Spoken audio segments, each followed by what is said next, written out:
Surah Al-Hujurat is revealed in the last part of the Prophet ﷺ's life when Medina was becoming a stable community.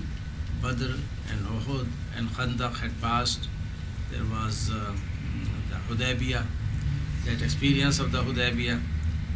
And Allah subhanahu wa ta'ala through this surah is trying to teach certain manners which continue from Surah Muhammad sallallahu alayhi wasallam and Surah Al-Fath.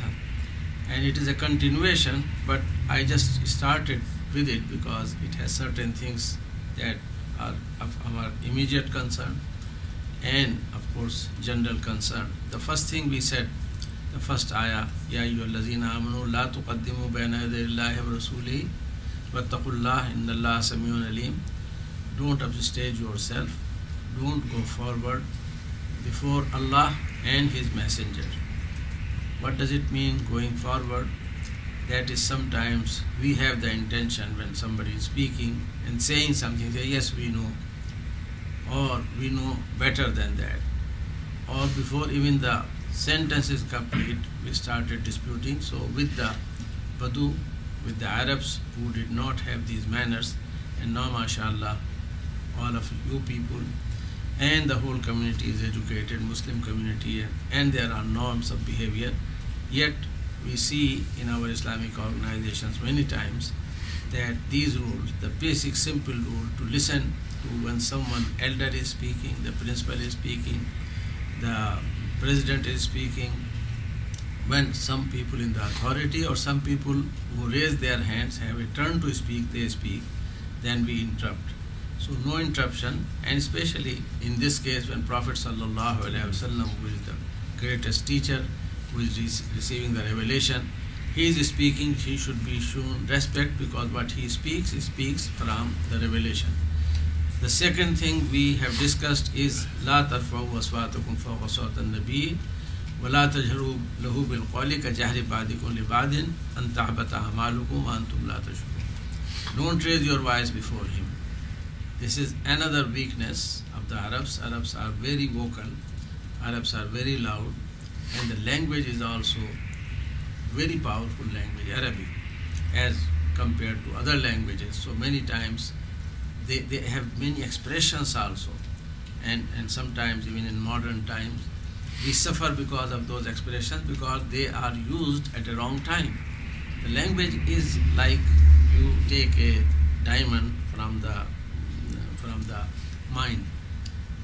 So once this diamond, it is a stone, it's no different than a stone, or the gold jewelry that our women wear and look mashallah beautiful. When you go to the mine of the coal, then you go there inside and dig 3, 4, 5 floors. People are sitting there or lying on their back and cut they are doing, and I have been to those gold mines, and they are black stones. They have no shape, no form, and they crush. Then out of tons of those crushings, you get few ounces of gold or little gold, and then it is refined, and then it made into jewelry. So there's a whole process which goes through. This is the way the language is. The language is like that coal, that from that we can extract gold and make it valuable, or we can make a diamond and make it valuable. And that comes by the speech. The Quran says, Ar-Rahman Allama al-Quran Khalaq al-Insana Allamahul Bayan. So Allah subhanahu wa ta'ala's greatness, His glory is creation of man and teaching him to speak, and that's the only creation of Allah subhanahu wa ta'ala that can articulate the thought and communicate and give the message.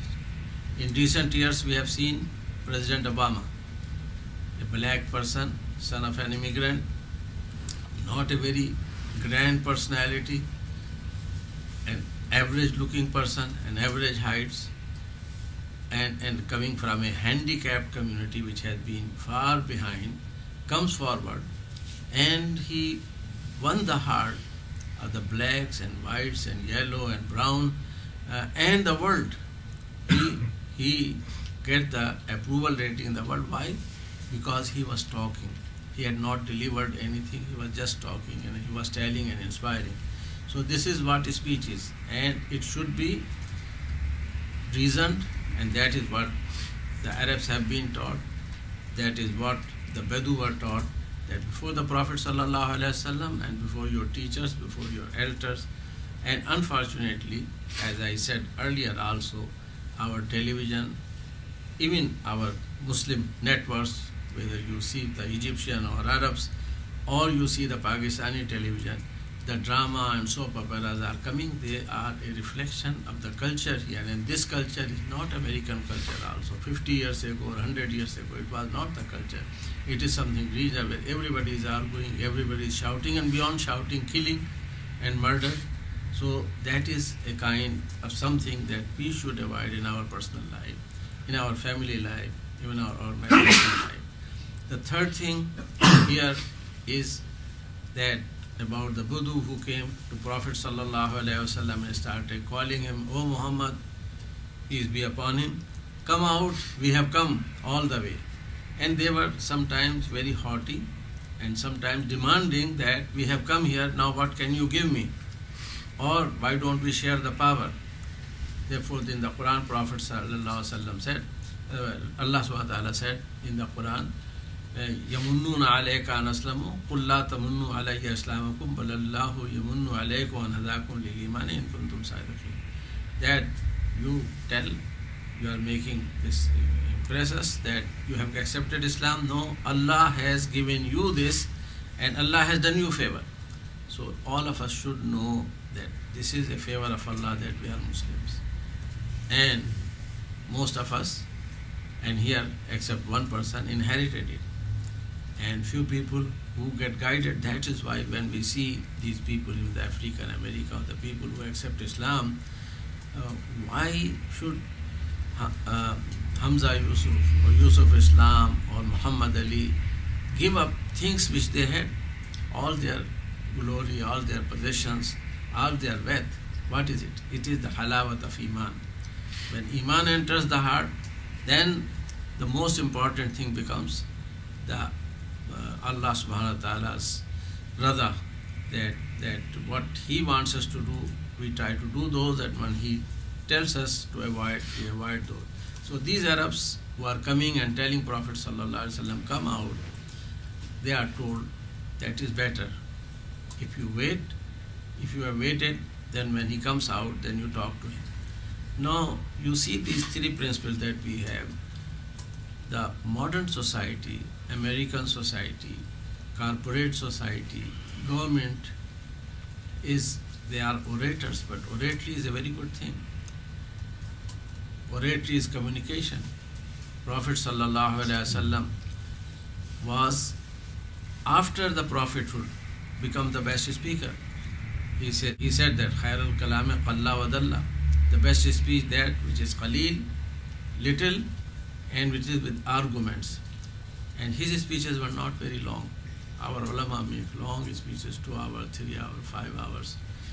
It is a kind form of sometimes entertainment.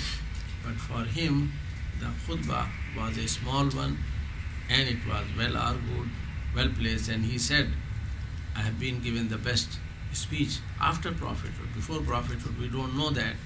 So these are some of the things that we have learned so far. And I'm repeating, inshallah, tomorrow there's a very important ayah that we go, which tells us about when we get a news, that how we should take note. Not every news we should accept, not every news we should start reacting. We have to verify those things. Inshallah, we'll reflect upon that tomorrow. Jazakallah, may Allah give us tawfiq that we learn from this message